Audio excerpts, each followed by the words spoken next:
നമ്മൾ ചില കാര്യങ്ങൾ ഈ ദുനിയാവിൽ നിന്ന് തന്നെ ചെയ്തു വെച്ചാൽ ആരും കൂട്ടിനില്ലാത്ത കൂരിരുട്ടായ ഖബറിൽ ഒരു ശിക്ഷയും പ്രയാസങ്ങളും കൂടാതെ നമുക്ക് കിടക്കാൻ സാധിക്കും.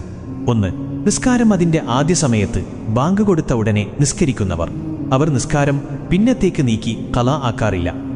2. വലതു കൈ കൊടുത്തത് ഇടതു കൈ അറിയാതെ ദാനധർമ്മം നൽകിയവർ. അതായത് അവർ കൊടുക്കുന്നത് റബ്ബല്ലാതെ വേറെ ആരും കാണൂല, അത്തരക്കാർ. 3. അധിക സമയത്തും ഖുർആൻ പാരായണം ചെയ്യുന്നവർ.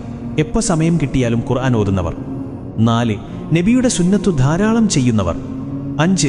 എന്നും മുൽക്ക് സൂറത്ത് പതിവാക്കുന്നവർ. 6. സജദ സൂറത്തും എന്നും പതിവാക്കിയവർ. 7. റബ്ബുമായി അലിഞ്ഞു ചേർന്നവർ. അവർക്ക് റബ്ബല്ലാതെ വേറെ ചിന്തയില്ലാത്തവർ. 8. മരണപ്പെടുന്നതിന് മുൻപ് ഇഖ്ലാസ് സൂറത്ത് ഓതി മരണപ്പെട്ടവർ. അപ്പോൾ ഓതാൻ കഴിയണമെങ്കിൽ ജീവിതത്തിൽ ഇത് ചൊല്ലൽ പതിവാക്കണം.